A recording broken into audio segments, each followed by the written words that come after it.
What's up and welcome to Idle Insights, a show where each week I, Treavor Bettis, talk to interesting people about idle champions and Dungeons and Dragons. And with me this week is returning guest, Lord Urban. Hello! I am here to defend my championship of being the person who has been the guest on this show the most often. B-Dave, I'm coming for you. B-Dave, B-Dave had to show up, and so here I am. You've got competition. Yeah. I think he might have more appearances than I do still, but we're closing that gap. I know Alicia's been on quite a bit as well. I think those are my only two competitions at this point, or the two of them. One day, the three of us will be on an Idle Insights all at the same time, and it will cause the universe to explode. You know, at one point I thought that wouldn't be possible, but then we went and did one where I had 6 people on it once this year, so right? Anything is possible. And I was producing that, so technically. Yeah. And V was there too, so that's like 8 people, you know. Yeah. Yeah, It was a lot of people. I'll put that on my credentials. But we're not here to talk about people and me being the most frequent guest on Idle Insights. Yes, no, we're here. Well, I mean, you are the central guest, but we are here today with a topic in mind, one that you very much love incorporating into your D&D play, either as DM or as a player. We're gonna talk about some food in Dungeons and Dragons. Yeah. But you know, I guess I should do the thing though, just in case somehow people don't know who you are, because you know you are usually producing and behind the scenes. If people in the chat don't know who you are you for those fine folks? Who am I? I am Lauren Urban. I'm the content manager here at Idle Champions of the Forgotten Realms, which means you do see me on screen quite a bit, but also I'm behind the scenes a lot. I do all of the champion blogs and video spotlights and take care of the YouTubes and basically any of the content that you see that isn't directly a person. I probably had a hand in. And even if it was a person, I probably had a hand in it because that's my job. I work a lot with this lovely person. I work a lot with Gabe, who is our moderator, and I work a lot with the chat, who see me too often in chat. Yeah. And another thing, because again, I'm getting better about doing this. We are live right now. We will be taking questions from the chat. Our awesome mod Gabe will grab and put in a little text out. We're going to be talking about food today. But if you feel like asking things that aren't about food and just about Idle Champions or D&D, go ahead and throw them in there. We might get to that. Who knows? We might talk about other things. There's other things but food? How dare! I was as shocked as you were, honestly. But it was a development that has recently come up. I guess you have to do things in between snacks. And we will be doing a giveaway. I will announce that in the middle of the episode, so keep an ear out for that. But Lauren, yes, where do you want to start with D&D and food? Well, I figured we'd focus on Idle Champions specifically, because D&D and food... Well, I guess let's do the general overview since you have the book. Do you want to show the book? I have a book. It's a book. So this way. Flavors of the Multiverse just came out. There's been a couple of D&D specific cookbooks as well as like fantasy cookbooks. And there's just a lot of food in D&D. Oh, nope, he's gone. I literally have another cookbook underneath my desk. This one's this is Quincy's Quincy's Tavern. One. Yeah. Oh, I've wanted that one. Actually, I'm gonna put a plug out there at the beginning of this. If you love food and D&D and you go on TikTok or Instagram Reels or anything, you need to be following Quincy's Tavern. It is one of my favorite things on there, and Quincy is just such a lovely person. And so calming. And like, I'm not necessarily an ASMR person, but that's definitely got the good cooking noises and everything. Oh, it's so good. So that's, you know, for D&D, the joke is everybody gets together and meets in a tavern. Why? Because we're just used to, as a society, about coming together around food. What are some of the best items in D&D? The alchemy jug and things like that make food. There are whole spells that are just dedicated to food. There's literally Hero's Feast. Hero's Feast, which is not only one of the most powerful spells in the game, but you spend an hour eating and you get all kinds of buffs, like some of us wish we did in real life, except it's just caffeine. It's just lots of caffeine. So I figured, and this is kind of something I've wanted to talk about for a while, it's fairly obvious that a lot of the champions in our game would also be related to food, have food items, have food as part of their backstory. Food is just kind of everywhere. So So yeah, True. let's go on over to this screen. So. Oh yeah, we got screens. These I'm gonna screen. pull up I gotta see these. I gotta pull up the stream. You Oh, okay, you pulled up the stream. So I figured as long as we were going to talk about very specific things in Idle Champions, I thought I would also pull up those images so that you can see. And we're starting with kind of the overview, not necessarily food, but chefs. We've got 2 champions who are chefs in the game, both Dinar and Gosrick in their backstory. Like they don't just have these awesome skins that make them look like awesome chefs, but both of them run establishments. That's one of the things that they do outside of being this adventurer that goes on adventures. Also, and I wasn't able to grab it because there's only so many things I can grab. Gosrick's food cart, or Gosrick's cart, which is normally like all these rivals tchotchkes. The fact that it's now, when you have this skin on, filled with goodies. And specifically, whatever that sweet roll, that red and yellow sweet roll is in the middle there, I'm not exactly sure what that is. Cake? I thought. Oh, in the middle section of it. Yeah, oh, I see. yeah, the big pink and white, and I'm not sure what it is, but I want it. I don't know what it is, but I want it so bad. So yeah, we've got literal champions in games who that's what they do when they're not out adventuring and having fun and running around. I would love to be able to get a whole bunch of these kinds of characters into the same game and do like an actual cooking adventure. Yeah. Because food is fun. And then I've just got it broken down into groups. So let's start with fish. There's a lot of people who like fish, who want I love fish. I mean, fish is good. It's so good. So on the top there, that's from Korth, because and I don't know exactly what type of fish it is because the description for that item in Korth's inventory is just fish, which makes me I didn't write that one. I don't know which one it is. It's all caps, fish. And what I love about it is it reminds me of Red Dwarf, the cat. There's a character who is literally a cat, and their name is Cat. And there's a whole sequence in where they're just ordering food out of the automatic dispensaries. Fish! Today's fish is trout a la creme. Please enjoy your meal. Thank you, I will. Fish! And he just orders like 12 fish in a row. And so every time I see that, I think of that. I think of fish. That's so good. And then below that is Regis.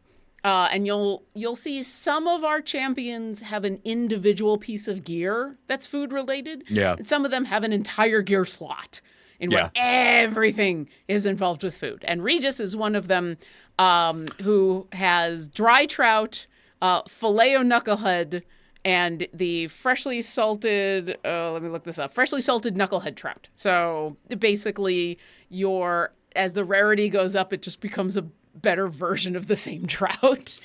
I'm now mad at myself. I realized we could have also used the quest icons because when you put the fillet of fish up there, I remember I made space eel fillets in the Xerixis adventure for a quest item to pick up because in my canon the space whales really love that. That makes sense. Yeah, absolutely. I mean, whales eat krill, so why wouldn't space ales eat space things? space stuff. And I'll say I focused on the champions and just what the champions had to offer. Yeah, if you go outside of the champions into adventures, we got a lot of food in the game. There's food everywhere. There's food. Every time I play, I get hungry. But hey, say you're not looking for food. Say you're looking for drinks. A lot of champions have drinks. So we're gonna start here with both Omen and Rust. Omen is on the top. Once again, Tipsy. Sorry, it's one of my favorite things from Mac Inc. It's so much fun. It's so much fun. So I'm just pulling up all the names. There we go. What I love about Omens, basically all 3 of them are a walking keg, but the descriptions of them are beautiful. So it's the first one is the let me just make sure, the mobile alchemical dispensary. The next is the ambulatory fermenter. And then I think Omen just got tired and called the last one Greg in a Keg because it's just descriptive. And yes, if you've watched Acquisitions Incorporated over the last many, many, many years. That's a big thing. I gave one to my players. It was their favorite thing ever. Right? Right? I mean, I think that's why, like, the Bag of Bounty is so popular, and the Alchemy Jug, and any of those items that just let you have food. It's fun. On the bottom is Rust, who, let me pull that up. Now, I kind of stretched this a tiny bit. This is the only place where I gave a little bit of stretching was in the cups, because a whole bunch of champions had cups O stuff or cups for things.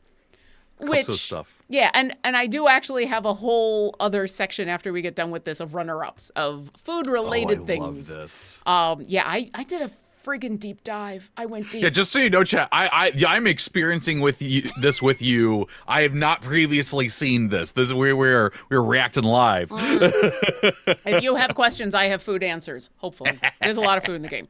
All right, so Rust is on the bottom. Rust's got a cup of grog, a goblet full of whiskey, and then that last one on the right, because we always go from left to right, is all the best corn whiskey. So apparently, corn whiskey, according to Rust, is the best thing. Okay. I'm a little concerned about the color of that corn whiskey, but hey, it's space whiskey. Maybe that's supposed to be the wax. Maybe. No, that is looking. Yeah, I don't know. Yeah, we don't know. I mean, Rust is from a completely different plane of existence. Stroke. Maybe corn whiskey is an interesting color. I don't know. But the mugs don't stop there. Oh, no, we have more. The mugs don't stop there. No. So Vin, Ursa, and Vi both make appearances here because, yeah, Treavor. Well, let's start with Vi since she's on top. So Vi has nip of something on the left. So we don't know exactly what's in there, but we know something's in there. The middle one is the back pocket bar, which is just a sentence I like saying. And then that last one on the right is the high octane saloon. Now, if you've played with V as a champion, you know that she's got the mechanical the cockatrice. There we go. I'm like, what's the thing that she has? Steel Defender. The Steel Defender. Thank you. If you've watched Vi in games, for example, in the final episode of Court of the Raven Queen, Idle Champions presents Court of the Raven Queen, when she shows up, her artificer, Steel Defender, and the other things that she makes, they're flavored as the bonuses they grant are food. So like in Court of the Raven Queen, her Steel Defender showed up as a large donut cart on legs that just kind of walked around. And so you got a bonus by being close to the donut cart, because why wouldn't you get a bonus being close to the donut cart? It's true. It's just seems like a place you get bonuses. Yeah. So I do like how all three of these, she is both coy and just explicit at the same time. It's beautiful. And then Vin Ursa. So, like I said, with some of these, I stretched just a tiny bit because, for example, that last one on the right is listed as an Infinity's souvenir. Now, we clearly see there's something in there. So, okay. Treavor. Okay. I need to know. Listen, when you're writing equipment for so many things and there is a line that is all mugs, you don't want to use mug in every one of the titles. Listen, so I think that's perfect. My question is much more specific, because the item description is all about it being an Infinity souvenir, but there is clearly something in that mug. What's in the mug? Oh. This is your champion. I should have warned you I was going to come with questions for you. Yeah, no, you're asking the deep lore. Yeah. Okay, while Treavor thinks about this, chat, I would love to know, before he answers, what do you think is in the Infinity's mug? Yeah. What do you think is Infinity's signature drink that's served in a mug? Go ahead and put that in chat. Gabe will grab that as I'll let Treavor think for a little bit and chat think for a little bit. I'll go backwards. So we've got that Infinity souvenir. If we go to the left, we've got the Goblin Punk Stein, which I kind of want. I kind of want one of those. And what I really, really want is the one that's all the way to the left, which is the Happy Beholder mug, which is just adorable. And I definitely want, and I kind of want to paint one now. I kind of want to get, not like a mini, like not like an actual mini, because an actual mini the size of a mini to go with the minis that we paint on Paint and Slay would be like minuscule. But like, you know, just something as a display piece. I think that I just gotta say my favorite response right now in chat for what is in the Infinities mug is Vin themselves. And that is brilliant. I love that answer so much.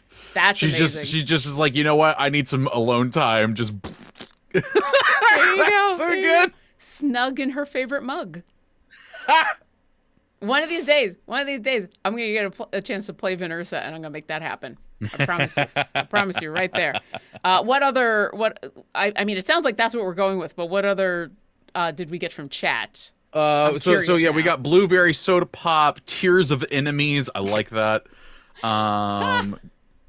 Let's see, Infinity Mug equal green and bubbly, so pure pawn juice. Oh boy. All right, okay.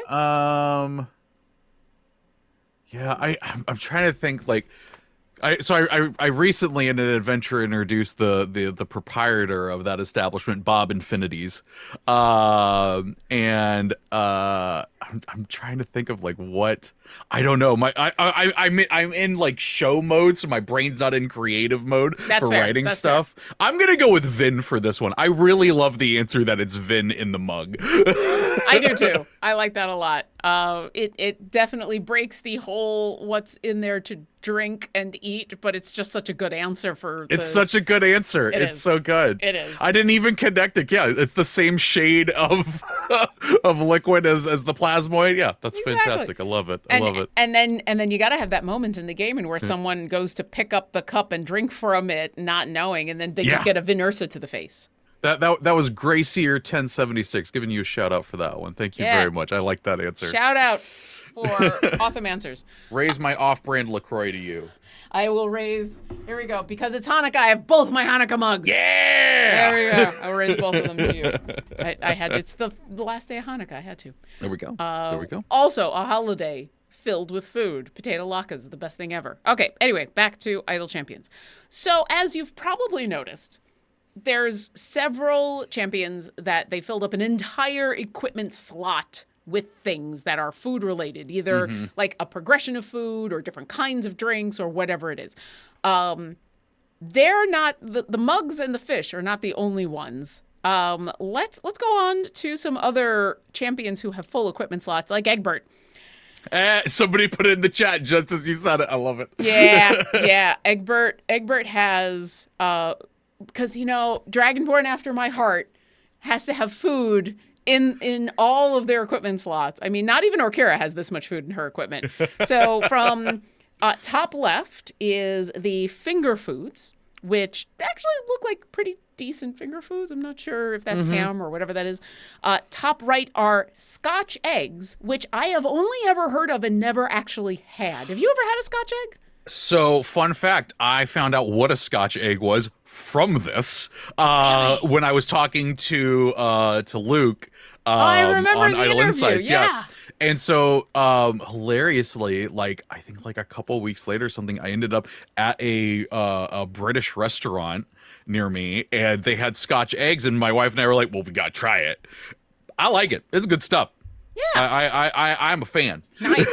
Yeah. I still have to try it. I still have to be at a place that has a good Scotch egg. They're a heart attack you can hold in your hand. Said plum crust. That's funny. Well, now I absolutely have to have it. And finally, on the bottom, there is the pork spear in a bread cradle, which is the most D&D way to describe a hot dog ever. And if it wasn't for the fact that it's a pork, like I'm an all-beef hot dog person, so I just like to pretend it's an all-beef hot dog. And that looks real good. Like, it's got mustard on it, which is what I want. Like, it's a nice seeded bun. Like, I don't know where Egbert's getting their food, but I am impressed. I'm gonna be honest. I can smell Costco as I look at it.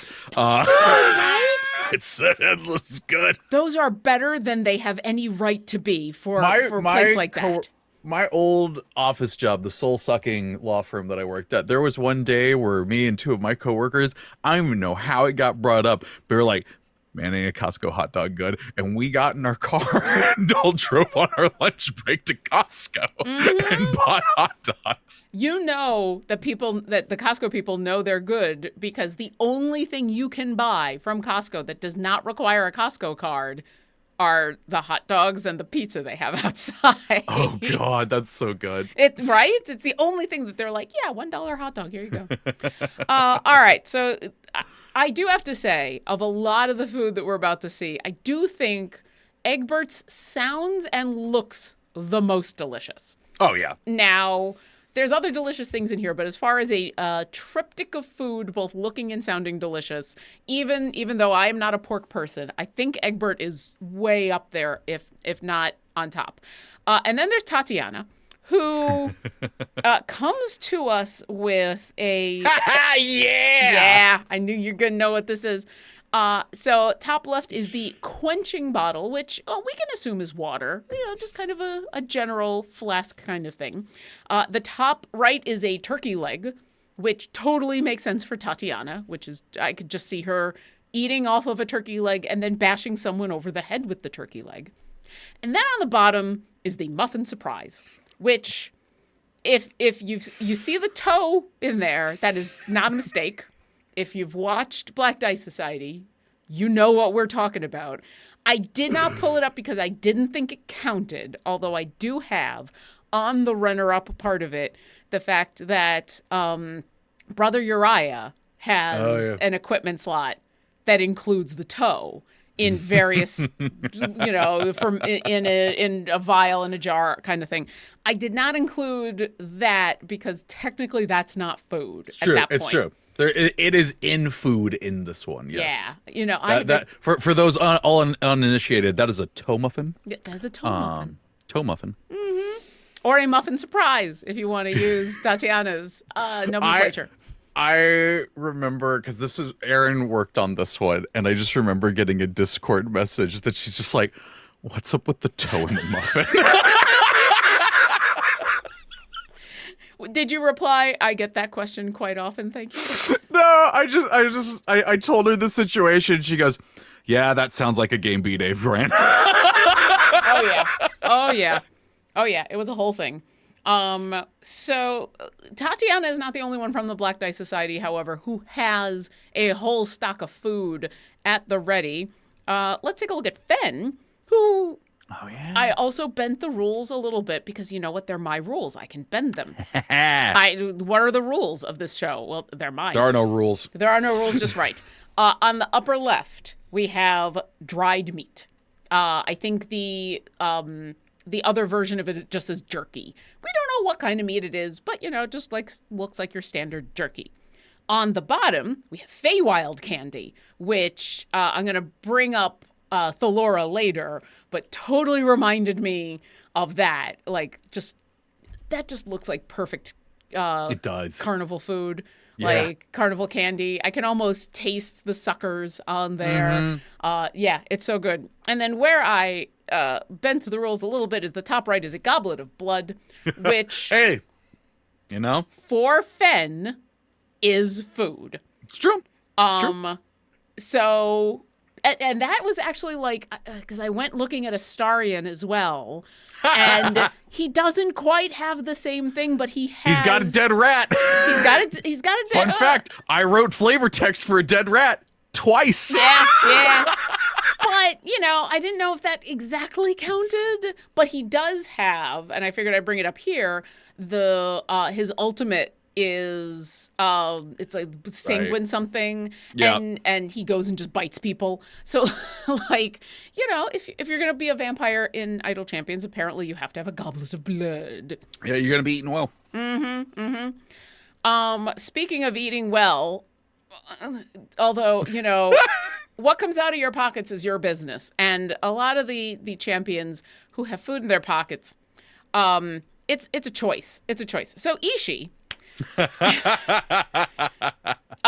From left to right, Ishii has scraps on a rag, which Okay, all right. I feel like our artist got more detail than needed to be. I mean, I appreciate the grease dripping through the bottom. The grease is generous. Grease is the most generous word you could have used there. Yeah. Yeah, totally. That middle one is a portable soup pouch, which is a fantastic sentence and a magic item I did not know that I needed in D&D until I looked at Ishii's equipment and went, it's pocket soup. This is pocket soup.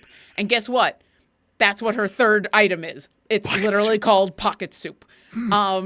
Which, now, I haven't talked to any of the artists about this, but to me, this looks like Ishii took the rag and made it bigger and then just sewed a pouch onto the bottom of it to catch all of the stuff. See, I'm actually taking it as that's actually a section of Ishii's pocket in their pants. Like they have sewn it into the pocket of their pants for carrying purposes. Okay. Also, so, if anything ever goes, badly and they need to get out of the situation, they go pocket soup. Okay. See, that's a King of the Hill reference for all you fans out there. I went pocket sand, and I always picture the pouch that the thing is in, whether it's sand or soup, to be a separate thing so that you could pull it out of your pants to throw it. Because I don't see it as pulling a thing out to throw it. I see it as pulling the substance itself out to throw it. Oh, so like here's a handful of soup. Go. Yeah, All right. Pocket soup turns into hand soup, turns into face soup. Face soup, yeah. Now the question is, can Ishii keep it hot enough in her pocket through like a spell or something in order for it to be actually dangerous? Because I'm gonna be honest with all y'all out there. Create flame and pants don't go well. I recommend against it. I mean, have you talked to Orkira lately? That's why she is mending. There are reasons that she has some of the spells that she does. So Ishii is not the only one who likes to keep snacks in her pocket. I think everybody knew that Strix was coming eventually. And here she is, Strix, who, so that, I love how honest Strix is. The top left, moldy snacks. Just no beating around the bush. They're just moldy snacks. Yep. The top right, flavorful snacks, which, if you'll notice, are the same moldy snacks except more. Yep. Which I also think kind of brilliant. Yep. Finally, we do, on the bottom, have the tasty snickety snooks, which is, in Strix parlance, snacks. And I said a little while ago that, I thought Egbert's collection of food is probably the most visually and sounding appealing of all the triplets that we had, and that some of them were, Strix is wonderful. Holly is an absolutely amazing person. I'm not having any of Strix's snacks. I'm just not. Or Kira might burn it to a crisp and then have them. We'll see. All right, moving along. So that was a whole bunch of champions who their entire slot is filled with 3 different versions of food. But there's a ton of champions who I just called them singles. So we talked about Thalora. Here's Thalora with her equine treats, which I don't know how much Alicia specified what kind of candy any of this was. Whoever came up with the idea that a centaur would have a sucker shaped like a horse is kind of brilliant. I also appreciate that there is not just the classic sugar cube in there, because I felt like that was too on the nose, a little too on the nose. That was good. Yeah, the Thalora is not the only one, however. Orkira, we had to get there. Yep. Now, technically, that entire set of her equipment is marshmallow-based things. However, a couple of them are this is salve for a thing. It's not supposed to be eaten. This one True. This one is the only one that is supposed to be eaten. This is her classic bag of marshmallow treats.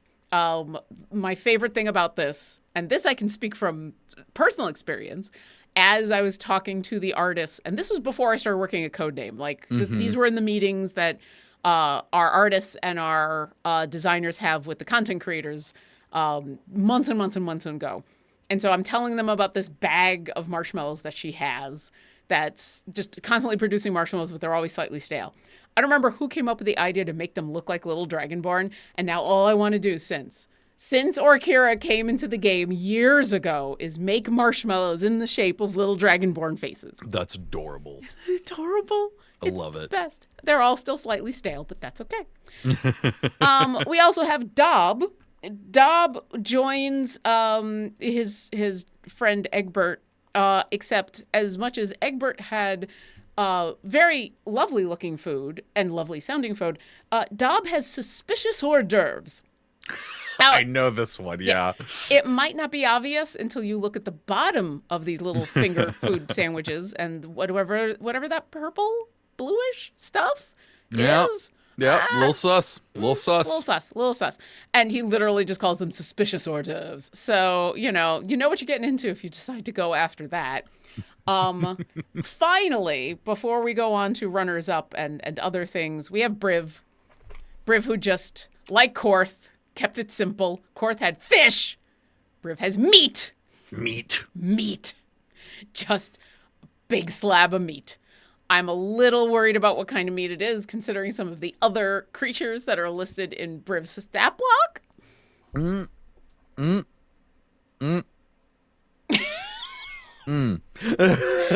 mean, I know as one of the people who played with Briv for years and years, like, most of those are creatures that he used as mounts, but we also don't know what happened to most of them when he stopped using them as mounts.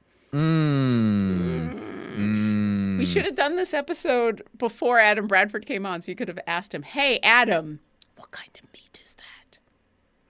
I'm not going to see Adam again on Children of Verite until the beginning of January. We don't come back until the 7th, but I promise you, in the backstage before we get going, I'll be like, Adam, I got a Briv question. What's the meat made out of? Because I gotta know. The meat? I gotta know which the meat? Which of your mounts did you turn into meat? I want to know from chat which of his mounts did he turn into meat. What do you think? Just gotta go up to Adam and be like, "Where's the beef?" You know what? And we're gonna pause there so you can run the giveaway because that. Oh, is enough? I was keeping an eye out. I am so old that I got that reference, and now I need to go take some ibuprofen. Well, chat, we're gonna be doing a giveaway here in just a few moments. Gabe, our awesome mod, is gonna put a keyword into chat. Put that keyword back into chat, and you'll be entered for a chance to win 42 chests of your choice, excluding Bahamut chests. You could open any number of food-based equipment cards out of there because, as we've just seen, there's a lot of them. So, you know, we can get you some digital non-edible food. Yeah. If you are interested in potentially getting food in Idle Champions, we have now given you a whole list of champions that you can choose from.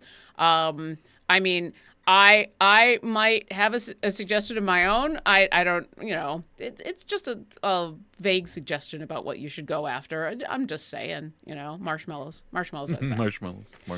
Also, I love this yummy food. It's just yummy knocked food. Out of the park, Gabe. Well done. Yeah. While everybody is entering for a chance to win 42 treats of their choice, also go ahead and put in chat if you do have any questions for us. I saw a couple of questions come on in, but if you do have any question, and then your question. Wait till after the code words out of there because it gets a little muddled.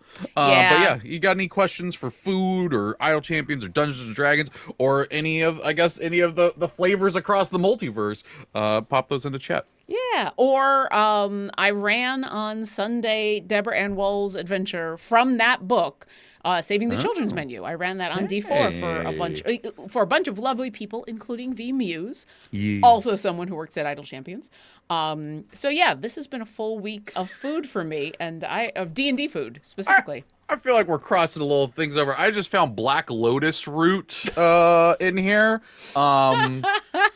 This is a very expensive plate from what eBay has told me.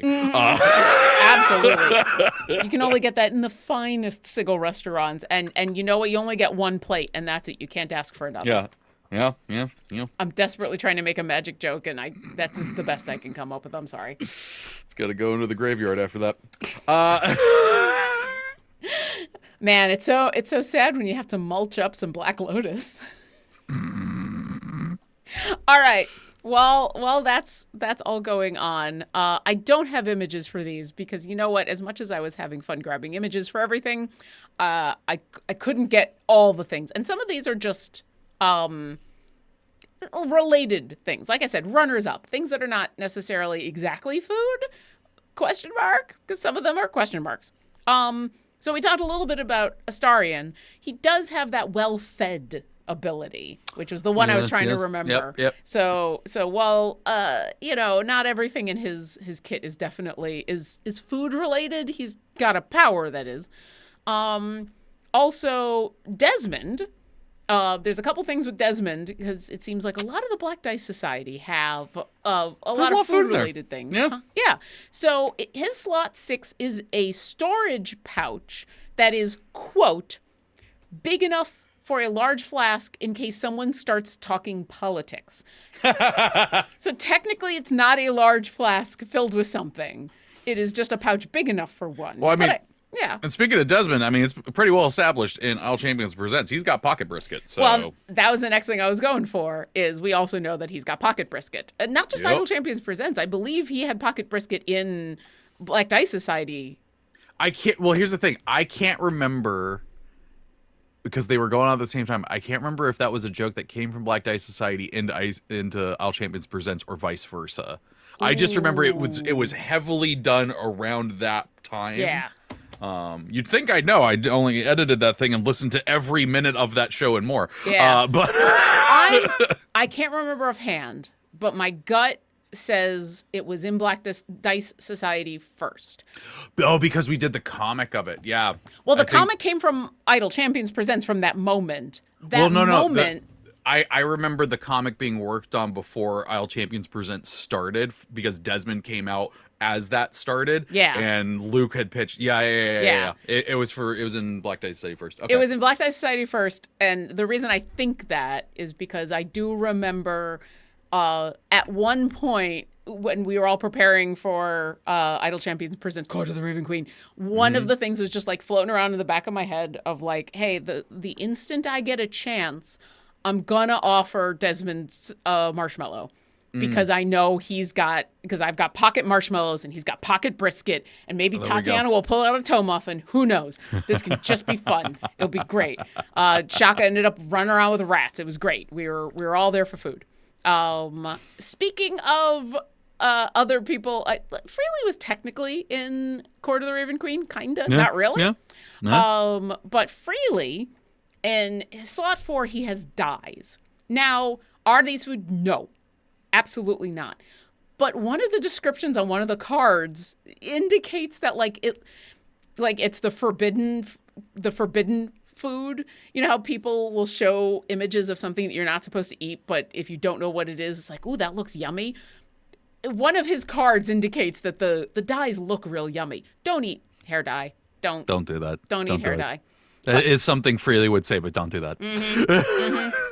The other thing that's on, I couldn't quite tell if this was food or not. Human in slot 4 has rainbow eggs. Now,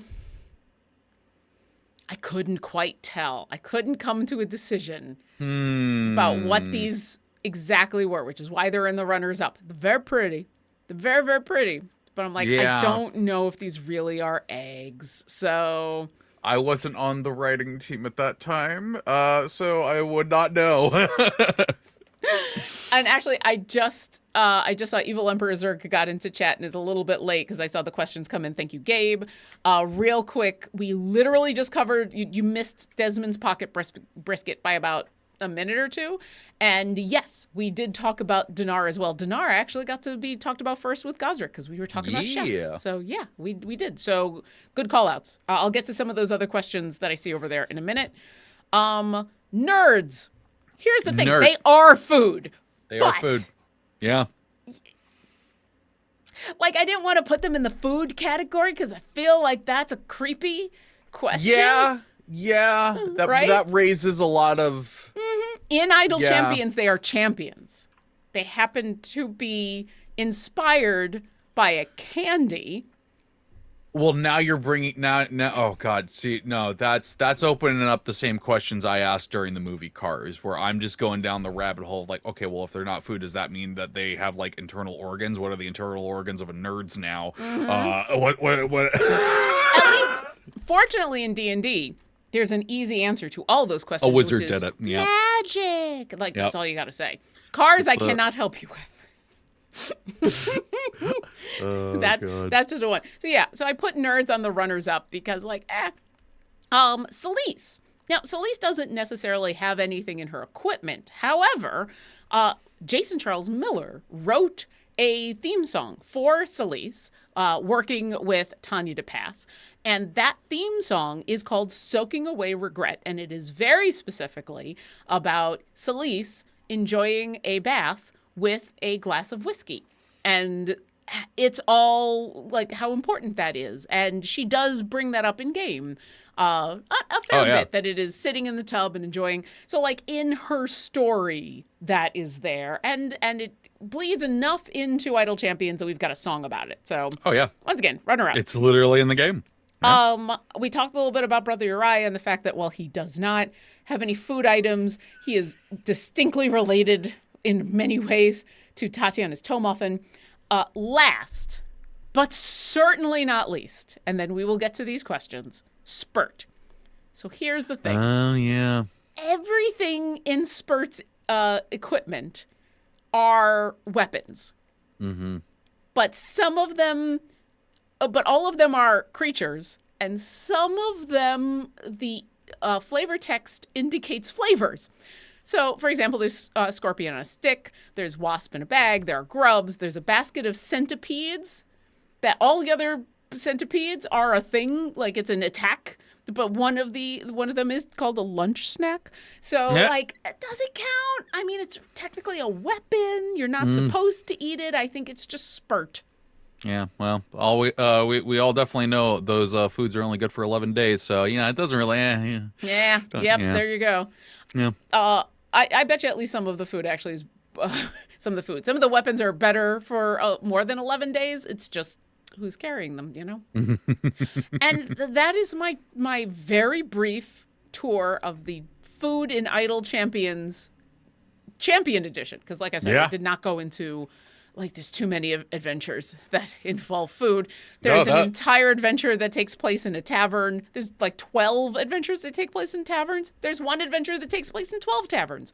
So, if you wanted to dive into the actual game and discuss and look at all the different food options and drinks that are in there, it is way more than we can talk about in the 50 minutes that we have on the show. It's true. It's true. Yeah, that was incredible. I feel like I was just at a TED Talk about. Thank you for coming to my TED Talk. Idol Champions food. There we go. Thank you, Lauren. Listen, this is a topic that was tailor-made for me, and I did not intend to become the D&D nerd who is known for doing food-related D&D things. But I love it. I've accepted it and I'm running with it. I love it. So there you I'm go. Here for it. So we got a couple of questions while you were informing us of all of the awesome food in the game. All right. Let's see. Cassius335 says, question, given her extensive monster manual and food-based foes, anyone else hoping Lauren writes or publishes a D&D adventure called Survive the Children's Menu? Oh, the horror version of Deborah Ann Wall's adventure. Okay, all right. Actually, yeah, we did have someone in chat ask what game that was and if there's a place they can watch it. Yes. Okay, so this past Sunday, which would have been 4 days ago. Oh God, time. God, who knows? Flat circle. So on the same channel that on Sundays that D4 happens, so the Elder Eye Ent Twitch channel, there's usually links in the game when it happens. Sundays at 4:00 is usually when D4 happens, which I'm playing Orkira on, and we're almost at the end of that campaign. There's one episode left. But this Sunday, we did a one-shot. And actually, last week they did a different guest one-shot. And so I ran a game on Sunday that was for V-Muse and HAT Paladin and Goblin Katie and Omega Jones. And the reason it was for the 4 of them is not just because they're awesome people and I wanted to play with them, but, Goblin is also a regular on D4, and the other 3 were guests on D4. And the adventure that I ran was written by Deborah Ann Wall, which you can find on D&D Beyond or in the book that Treavor has right there, called Saving the Children's Menu. It is a one-shot. I ran it in a 4-hour session with a 15-minute break.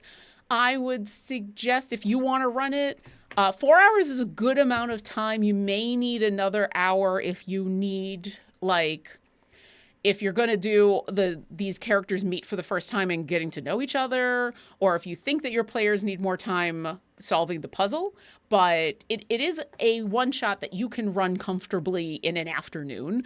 And it is all about a group of adventurers who've been tasked by a tavern owner to go look for what's happened to a friend of his, a farmer nearby that he gets all of his produce from, and to find out if this person is okay. And then on top of that, go pick up ingredients that they've been without for a couple of weeks now to make their famous stumble noodles, which is essentially the world's best mac and cheese, which is why if you watch any of the videos about this adventure, Deborah is talking consistently about how you're going to go risk your life for mac and cheese, because you are.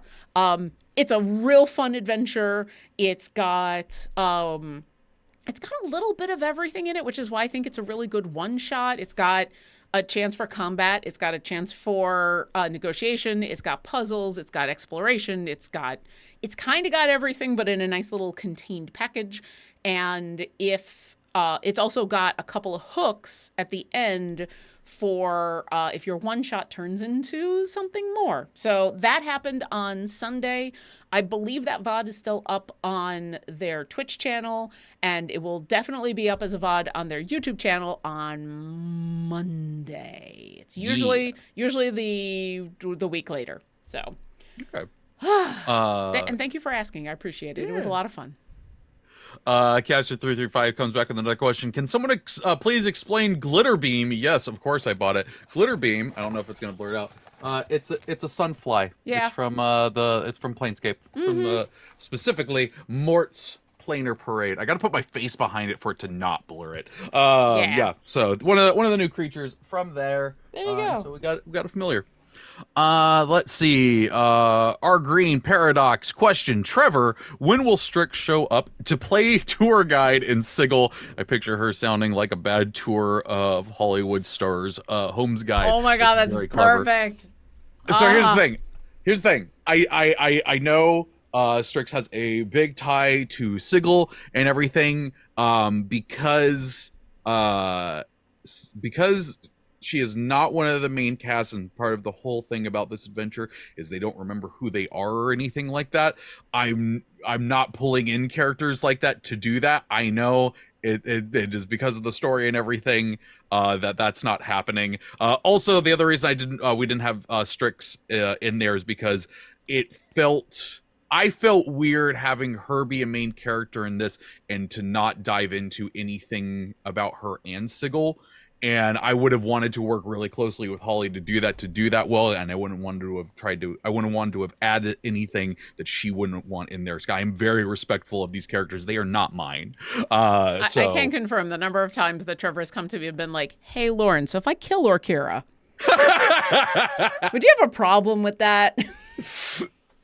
You know, spoilers, small spoilers. Mm-hmm. Let's see. Evil Emperor Zerg has 3 quick ones. Did you cover Desmond's pocket brisket? Yes, we did.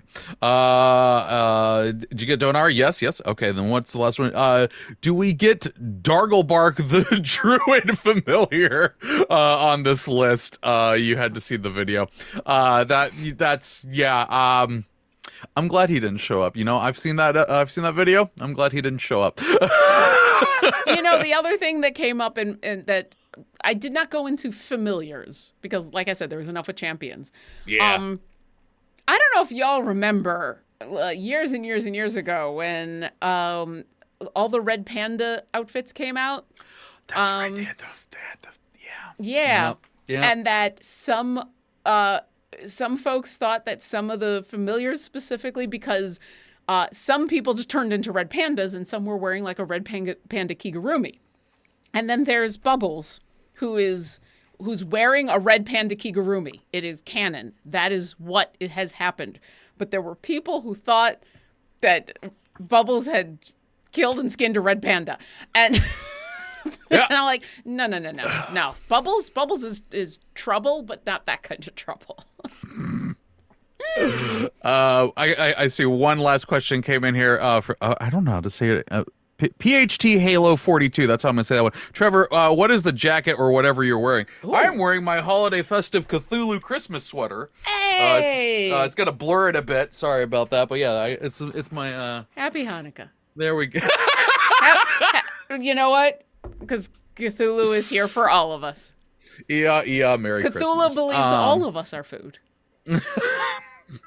Yeah, that's, you know what? I like that, like how we tied that up there at the end. That's perfect. Lauren, thank you for putting all of this together, taking the time to do that and being on here. And as you know, I don't get to say this enough on the show. Thank you so much for just being an awesome producer and every week making the show so easy to do. So thank you very much. Well, thank you for having me. Thank you for asking me to work with food because you know what? That's kind of my joy is doing D&D and food stuff. So this was, I might have gone a little overboard, but that's what I do.